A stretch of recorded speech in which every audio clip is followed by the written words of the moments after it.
Hello नमस्कार दोस्तों, स्वागत है आपका हमारे इस वीडियो में। आज हम सॉल्व करने जा रहे हैं कक्षा 12 का हाफ ईयरली एग्जाम का जो मैथ का पेपर है वो सॉल्व करेंगे।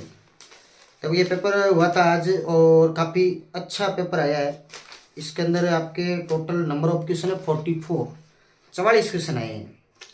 ठीक ठाक सा है। इसके अंदर अलग अलग टाइप के आपको क्वेश्चन मिलेंगे, ऑप्शन वाले क्वेश्चन भी है, बोर्ड पैटर्न के आधार पर दे रखा है और फिल इन द ब्लैंक्स है और शॉर्ट टाइप आंसर क्वेश्चन है, लॉन्ग टाइप आंसर क्वेश्चन है। स्टार्ट करते हैं, एक एक को सोल्व करेंगे। देखो पहले ऑप्शंस वाले जो क्वेश्चन है बहुविकल्प क्वेश्चन वो सोल्व करते हैं। क्वेश्चन नंबर 1 से स्टार्ट करते हैं। देखिए पहला जो क्वेश्चन है वो कह रहा है कि वाई एक्स की दी कोसाइन क्या होगी। बड़े आराम से बता सकते हैं वाई एक्स की दी कोसाइन। वाई एक्स की दी कोसाइन होती है 0 1 0। अच्छा क्यों होती है? अपने पास जो एंगल बनता है ना, अक्ष के साथ बनता है कोस अल्फा, वाई के साथ बनता है कोस बीटा और जेड के साथ बनता है कोस गामा। अब वाई एक्स क्या करती है, अक्ष के साथ 90 डिग्री का एंगल बनाती है तो इसको कोस 90 करेंगे। वाई एक्स खुद के साथ 0 डिग्री का बनाएगी और जेड के साथ 90 का बनाएगी, ये 90 हो जाएगा। अब कोस 90 की वैल्यू क्या होती है 0, कोस 0 की वैल्यू 1 और कोस 90 की वैल्यू ये 0, ये क्या हो जाएगा 0। पहले क्वेश्चन में आपका आएगा ऑप्शन नंबर सी। दूसरा कह रहा है कि यदि किसी अवयव की जो कोटि दे रखी है, ऑर्डर जो दे रखा है वो m/n है तो इसके अवयवों की संख्या क्या है। सिंपल सा क्वेश्चन ये भी। अगर किसी अवयव का ऑर्डर जो आपको दे रखा है m/n है तो उसमें अवयवों की संख्या दिखती सी बात है, क्या हो जाएगी mn हो जाएगी। जैसे मान लो कोई भी आपके पास कोई मैट्रिक्स है इस टाइप की, ये मैट्रिक्स है, इसके अंदर एलिमेंट है 1 2 4 1 और 3 और इसका ऑर्डर है 2/2, तो इसमें नंबर ऑफ एलिमेंट कितने होंगे 2 × 2 4। इसमें m/n है तो क्या हो जाएंगे mn हो जाएंगे। क्वेश्चन नंबर 3 तीसरा कह रहा है कि अगर आपके पास ए कोई मैट्रिक्स है, ए कोई क्या आपके पास मैट्रिक्स है 1 0 1 0 1 और ये 2 0 0 और ये 4, ये कोई मैट्रिक्स है। तो आपको मान बताना है कि 3 को ए से गुणा करने के बाद इसकी सारणी का मान कितना होगा। अच्छा ये भी ध्यान रहे, इसमें जो ऑप्शंस दे रखे हैं ना वो वापस सारणी की फॉर्म में दे रखे हैं, तो आपको पूरा कैलकुलेट करने की भी आवश्यकता नहीं है, इसको डायरेक्ट कर सकते हो। कैसे करोगे, पहले आप 3 है देखो, 3 है कितना होगा, 3 है का मतलब है मैट्रिक्स में ए से गुणा करवाना है। तो सिंपल सी बात है, इसको अगर आप ए से 3 से गुणा करवाते हो ना तो ये प्रत्येक अवयव से गुणा हो जाएगा। याद रहे मैट्रिक्स में बार वाला जो अवयव होता है वो प्रत्येक अवयव से गुणा होता है, जबकि सारणी में किसी विशेष पंक्ति या स्तंभ से ही होता है। ये हो जाएगा 3 गुणा हो गया सबसे। अब आपको उत्तर पूरे तो निकालना ही नहीं है, आप एक काम कर लो, इसमें से 3 कॉमन ले लो। अच्छा कॉमन क्यों, उसका कारण देखो, आप यूं देखो कि ये हो जाएगा आपके 3 और ये हो जाएगी 1 की सारणी, सारणी बनानी। यहां पर भी आप सारणी बना लो, 3 0 3 0 3 6 0 0 और क्या हो जाएगा ये 12 हो जाएगा, ये सारणी हो जाएगी।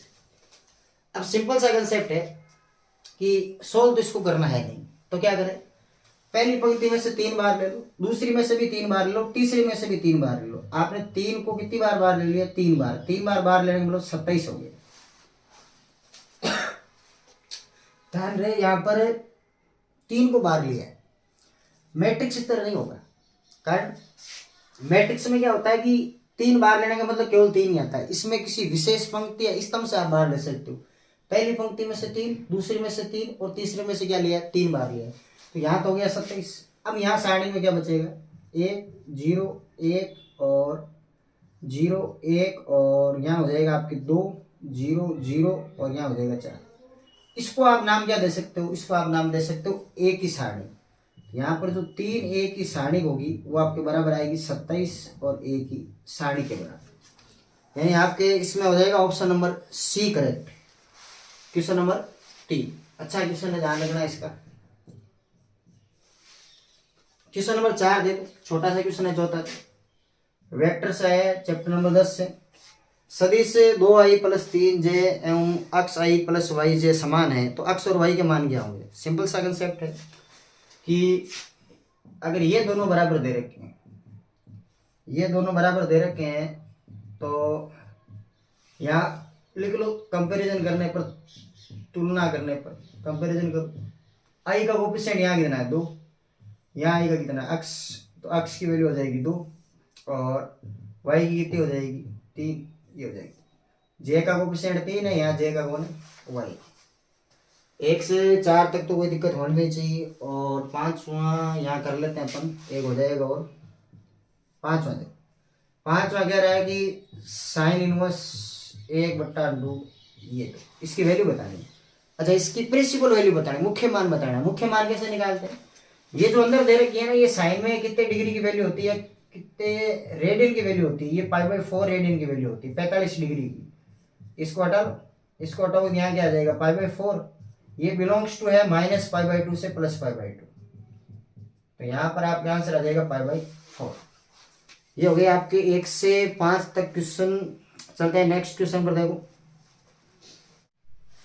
चलिए क्वेश्चन नंबर 7 देखिए। 7वां क्वेश्चन क्या है, 7वां क्वेश्चन कह रहा है कि अंतराल जिसमें y बराबर x² e⁻⁻x एक वर्तमान फलन है। वर्तमान बताना है, अलग आपको ऑप्शन दे रखे हैं। वर्तमान कैसे बताते थे, क्या करेंगे, इसका अवकलन करेंगे, डिफरेंशिएशन करेंगे, किसके रेस्पेक्ट में, x के रेस्पेक्ट में, x के सापेक्ष अवकलन करेंगे। तो यहाँ देखो y का अवकलन क्या हो जाएगा dy/dx, u डॉट v लगा लो, x² का अवकलन 2x होगा, इसको एज इट इज कर लो। अगली बार x² एज इट इज करो, इसका अवकलन करोगे e⁻⁻x और -x का क्या हो जाएगा -e⁻x का अवकलन e⁻x ही होगा, और -x का अवकलन करोगे तो माइनस का क्या हो जाएगा 1 हो जाएगा। यहाँ से आप e⁻⁻x को कॉमन ले लो, तो ये हो जाएगा आपके dy/dx बराबर में e⁻⁻x आ जाएगा कॉमन, अंदर यहाँ बचेगा 2x और यहाँ हो जाएगा माइनस का क्या हो जाएगा x²। ठीक है, अब आप पुट कीजिए dy/dx बराबर क्या पुट करोगे 0, इसके बराबर 0 पुट करो, 0 पुट करके यहाँ से वैल्यूज निकालो, तो ये हो जाएगा 2x - x² बराबर 0। इसको आप चाहो तो 0 में भेज दो, यहाँ से अपने पास तो वैल्यूज आ जाएगी, क्योंकि ये अपॉन में जा रहा है, वैसे भी 0 में जाएगा, नेगेटिव है। लिखना चाहो तो आप यूं लिख लो e⁻x = 0, माइनस से नीचे गया तो क्या हो गया प्लस, ये इसमें चला जाएगा, इसमें 0 में, यहाँ से आपके पास आएगा 2x - x² बराबर 0। यहाँ तक किसी प्रकार की समस्या नहीं होनी चाहिए। अब क्या करेंगे, x को कॉमन ले लो, तो ये हो जाएगा 2 - x बराबर क्या हो जाएगा 0। यहाँ से x की 2 आपको वैल्यूज मिलेगी, कौन कौन सी, एक तो x की वैल्यू है 0, इसको अगर आप 0 की इक्वल करोगे तो x की वैल्यू मिलेगी आपकी 2, x की वैल्यू आ गई 0, x की वैल्यू आ गई 2। अब क्या करो, एक रियल नंबर लाइन बना लो, ये रियल नंबर लाइन है, -∞ टू +∞। राइट हैंड साइड से आपको यहाँ पर शो करना है इनको 0, सॉरी यहाँ 2 हो जाएगा और यहाँ क्या हो जाएगा 0 हो जाएगा। अब आपके पास देखो 1 स्पेस, 2 स्पेस और 3 स्पेस, टोटल कितने स्पेस नजर आ रहे हैं 3। पहले स्पेस को आप पॉजिटिव बना लो, अल्टरनेटली दूसरे को नेगेटिव, तीसरे को पॉजिटिव, अगर चौथा बन रहा है तो क्या बदलना है वापस नेगेटिव बना लोगे। अब क्या करना है, कैसे पता लगेगा वर्तमान ह्रासमान का, अगर आपके पास एक बार किया हुआ अवकलन जो अवकलित फलन है वो अगर ग्रेटर देन 0 है तब तो आप उसको कहोगे वर्तमान है, और अगर उसकी जो वैल्यू है वो लेस देन 0 आ रही है तो क्या होगा ह्रासमान होगा। जैसे मान लो इस इंटरवल में चेक कर लें, तो जो इस इंटरवल में होगा वही इस इंटरवल में होगा, क्योंकि दोनों पॉजिटिव इंटरवल है।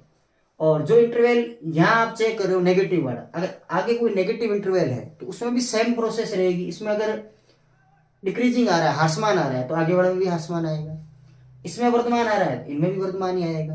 चेक करते हैं, देखो यहाँ 2 के बाद क्या आएगा 3 को आप उठा के कहाँ रखोगे, 3 को आप उठा के इसमें रख लो, इसमें आपने जहाँ अवकलन किया है 3 को रखोगे तो ये 6 होगा, और यहाँ क्या हो जाएगा 9, और यहाँ अगर आप 3 रख भी दोगे तो ऊपर होगा -3 और नीचे होगा e⁻3। ये तो पॉजिटिव दे रहा है, आ तो क्या रहा है नेगेटिव, यानी कि यहाँ पर नेगेटिव आ रहा है, यानी इस कंडीशन में ह्रासमान बन रहा है।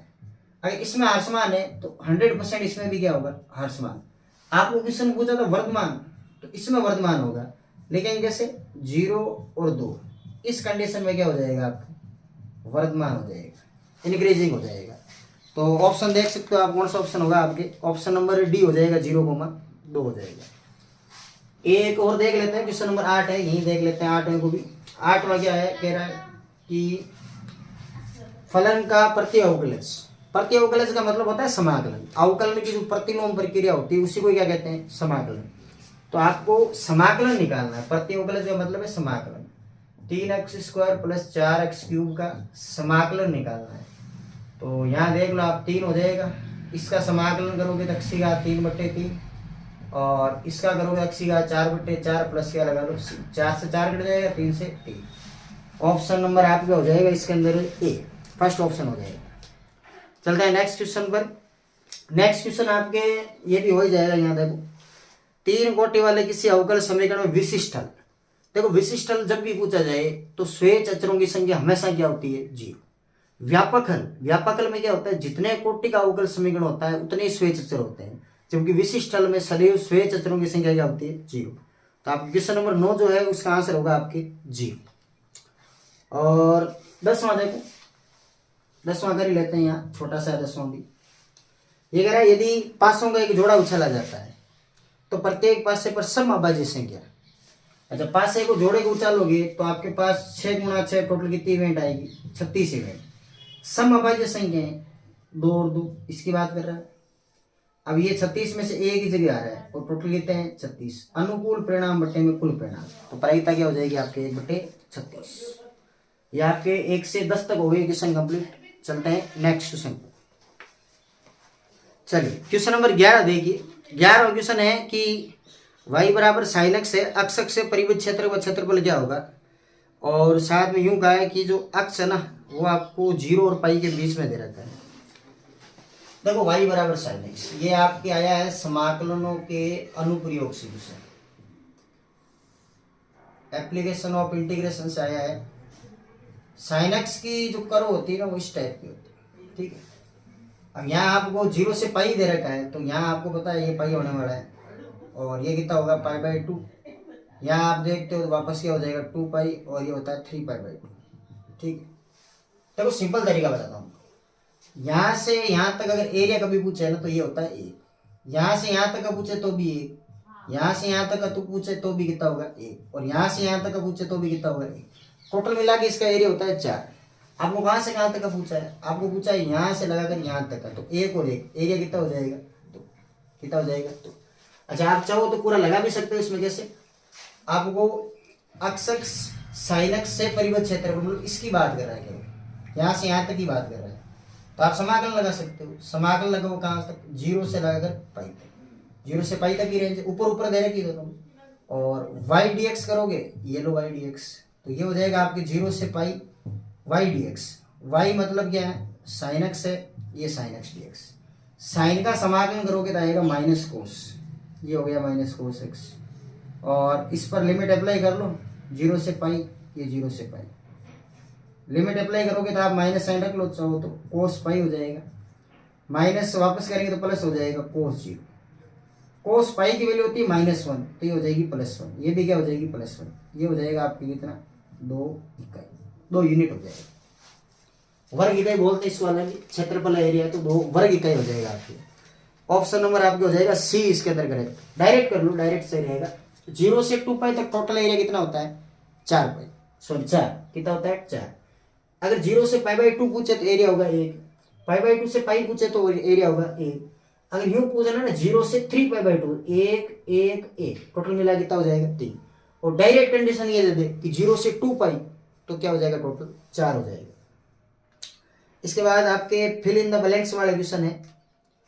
क्वेश्चन नंबर 12 के अंदर देखो, 12वां कह रहा है कि अवकल समीकरण की कोटि नजर आ रही है, इसके अंदर 2 है। आपके पास जो अवकल समीकरण दे रखी वो इस टाइप की दे रखी।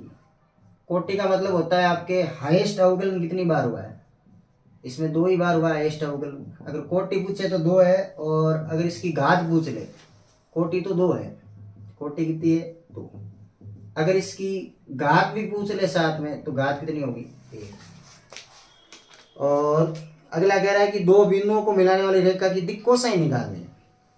दिक् कोसाइन भी आप निकाल सकते हो आराम से। क्वेश्चन नंबर कह रहा है कि -2 4 -5 और 1 2 और 3।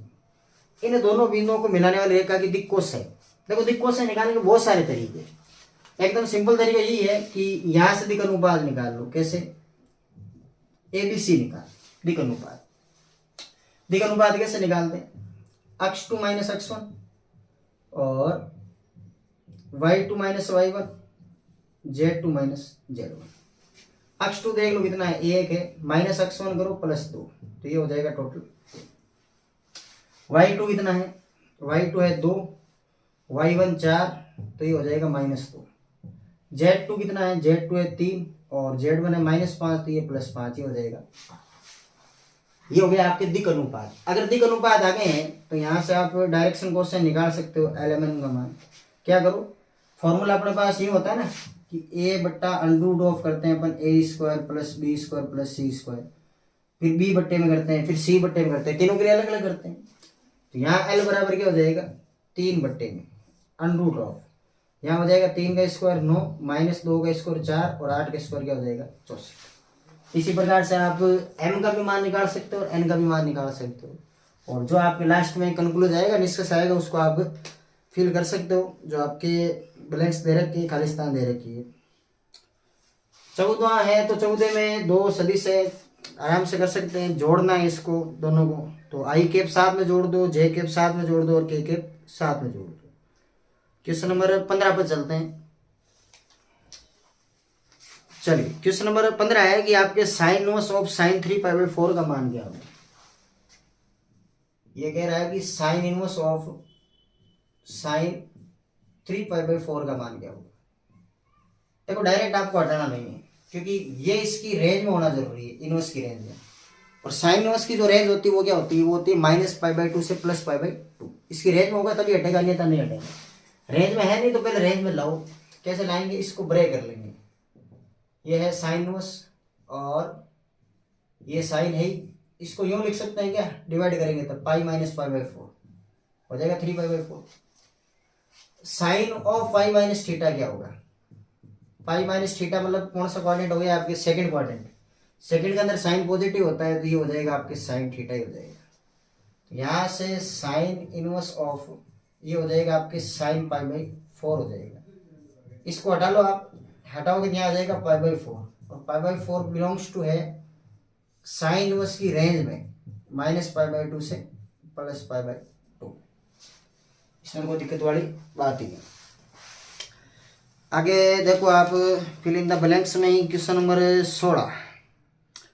डिफरेंशिएशन करना है, अवकलन करना है sin² x + cos² x का। बहुत सिंपल काम है इसमें। तो अवकलन करना है आपको किस चीज का? अवकलन करना है आपको sin² x + cos² x। देखो इसकी वैल्यू आपको पता हो तो 1 होती है। कितनी होती है? 1। पुट भी कर दो, क्या दिक्कत है? 1 आपको पता है कांस्टेंट होती है, कांस्टेंट का डिफरेंशिएशन क्या होता है? जी। अवकलन क्या हो जाएगा? जी। इसके बाद में क्वेश्चन नंबर 17 लास्ट आपके फिल इन द ब्लैंक्स का क्वेश्चन है। क्वेश्चन नंबर 17वां कह रहा है कि इंटीग्रेशन समाकलन से है e⁴x और e dx। ये भी सिंपल है। देखो ये पूरा का पूरा x है, e⁴x का समाकलन e⁴x ही होता है, तो e⁴x का समाकलन e⁴x। समाकलन में क्या होता है? अक्ष का जो गुणांक होता है, कोएफिशिएंट होता है, उसको अपॉन में लिख देते हैं, a अपॉन में लिख दो और प्लस क्या कर दो? c कर। ये आपके 1 से 17 तक हो गए कंप्लीट। अब आपके शॉर्ट टाइप क्वेश्चन है 18 से 28, 11 क्वेश्चन है। क्वेश्चन नंबर 18 देखिए। 18 क्वेश्चन 18 है कि वर्ग के क्षेत्रफल के परिवर्तन की दर उसकी त्रिज्या r के सापेक्ष ज्ञात कीजिए। जब r कितनी है? 6। वर्ग के क्षेत्रफल में परिवर्तन करना है। ये आपके अवकलन का अनुप्रयोग चैप्टर नंबर 6 से क्वेश्चन आया है। वर्ग का क्षेत्रफल क्या होता है? वर्ग का क्षेत्रफल a ये होता है πr²। ठीक है। और किसके रेस्पेक्ट में करनी है? क्षेत्रफल के परिवर्तन की दर इसकी त्रिज्या r के सापेक्ष, मतलब आपको r के रेस्पेक्ट में डिफरेंशिएशन करना है, r के सापेक्ष से अवकलन करना है। a का अवकलन कर दो r के सापेक्ष, तो ये हो जाएगा dA/dr। यहाँ अवकलन करो, क्या बनेगा? 2πr, ये 2πr। r के सापेक्ष ही करना है। अच्छा, क्षेत्रफल में चेंजेस करना है, क्षेत्रफल में परिवर्तन की दर निकालनी है। कब निकालनी है? जब r का मान 6 सेंटीमीटर हो। r बराबर कितनी हो? 6। आर का मान 6 करो, 6 दूनी क्या हो जाएगा 12 पाई, ये 12 पाई। यूनिट क्या आएगी, क्षेत्रफल है तो यहाँ पर आपके सेंटीमीटर स्क्वायर पर, रेडियस है तो क्या आ जाएगी सेंटीमीटर। ये आपके क्वेश्चन नंबर 18 तक हो गए पेपर के कंप्लीट। चलते हैं नेक्स्ट क्वेश्चन पर। चलिए क्वेश्चन नंबर 19 देखिए। 19वां क्वेश्चन है कि यदि x माइनस वाई बराबर पाई है तो dy बाई डी एक्स ज्ञात करना है। अवकलन का क्वेश्चन है। दिया हुआ ये है कि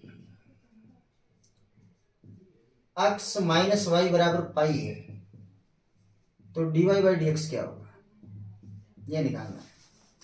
सिंपल सा काम है, x के सापेक्ष अवकलन कर दो, x का अवकलन 1 हो जाएगा, इसका अवकलन हो जाएगा dy बाई डी एक्स और पाई का अवकलन हो जाएगा 0। पाई तो कांस्टेंट हो गया, इसको इधर भेज दो, एक ही बात है। लिखेंगे ऐसे dy बाई डी एक्स बराबर कितना हो जाएगा, एकदम छोटा सा क्वेश्चन है, एक एक नंबर के क्वेश्चन है। फिर कह रहा है कि क्वेश्चन नंबर 20 में इंटीग्रेशन करो log x का। log x का समाकलन है 1/x मत कर देना, क्योंकि 1/x अवकलन होता है इसका। देखो log का समाकलन आप डायरेक्ट याद रखो, x log x minus x plus क्या होगा c। करना चाहते हो पूरा तो आपको पता होगा कि किताब में किया होगा आपने, आइलेट वाले मेथड से पूरा होगा, खंड समाकलन से गुणे में 1 मान के फर्स्ट सेकंड का फॉर्मूला लगा दो, आइलेट से हो जाएगा कंप्लीट। नहीं तो सीधा याद रखो x log x minus x। Question number 21 देखो। 21वां है कि सदिश पर सदिश का प्रक्षेप। ए वेक्टर मान लेते हैं i प्लस जे को और बी मान लेते हैं i माइनस जे को। किसका किस पर पूछा है, बी का ए पर, मतलब इसका पूछा है इस पर, तो यहां ऐसे लिखो बी सदिश का ए सदिश पर प्रक्षेप। अब ध्यान ये रखना है प्रक्षेप वाले सूत्र में पर वर्ड जिसके साथ लग जाए ना उसका तो कैप लिखना है, और जो दूसरा बचेगा उसको केवल सदिश लिखना है। कैप किसको लिखेंगे, ए को। कैप का मतलब आप जानते हो सदिश बट्टे में सदिश का परिमाण, तो ये तो हो गया सदिश बट्टे में क्या हो जाएगा परिमाण। अब जो प्रक्षेप होता है वो कभी नेगेटिव नहीं होता, इसीलिए मोड़ का साइन लगाए। दोनों का डॉट करो, डॉट करोगे तो आई डॉट आई तो क्या होगा 1 माइनस जे डॉट जे भी क्या हो जाएगा 1, ए का परिमाण तो ये हो जाएगा ए का स्क्वायर 1, ए का स्क्वायर 1, ये तो हो गया 0। तो इसका उत्तर आ जाएगा आपके 0। 1 माइनस 1 0 है तो √2 नीचे हो जाएगा तो ये भी 0 हो जाएगा, 0 हो जाएगा। क्वेश्चन नंबर 22 देखो, ए इनवर्स निकालना है आपको।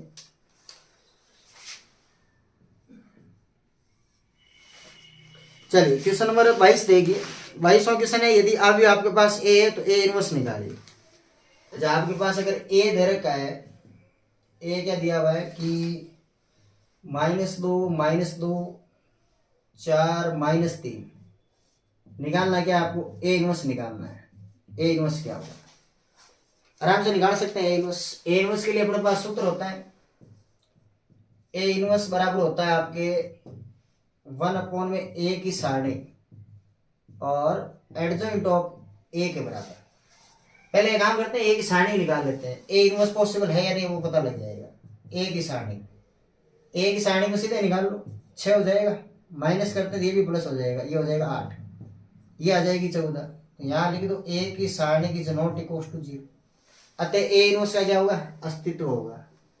चलो एडजॉइंट कैसे निकालेंगे, अगर मैं बात करूं एडजॉइंट ऑफ ए की, या आप यूं कह दो कि एक नई मैट्रिक्स बनाएंगे अपन, वी बनाएंगे, ये वी मैट्रिक्स क्या होगी, वी मैट्रिक्स होगी ए के सेकंडों से बनी हुई मैट्रिक्स। सेकंड कैसे निकालते हैं, इसको लो स्तंभ पंक्ति छोड़ दो -3, इसको लो स्तंभ पंक्ति छोड़ दो, यहाँ हो जाएगा -2, हाँ इसको लिया स्तंभ पंक्ति छोड़ा दिया हो जाएगा 4, कितना हो जाएगा 4।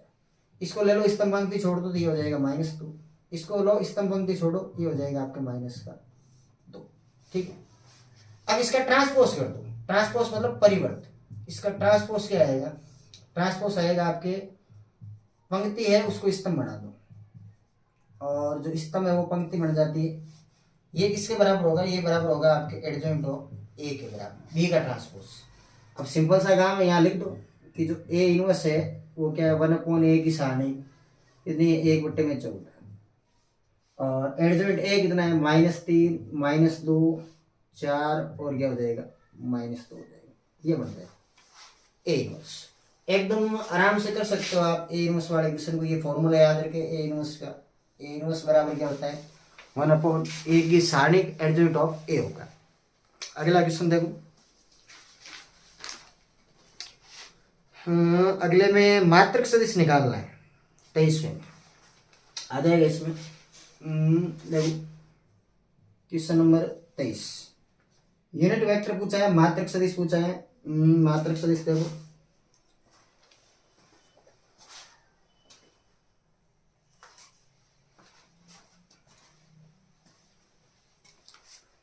क्वेश्चन नंबर 23 देखो, यूनिट वेक्टर पूछा है, मात्रक सदिश पूछा है। तो ए सदिश जो दे रखा है ना, वो दे रखा है आपको आई के प्लस 2 जे के प्लस 2 के।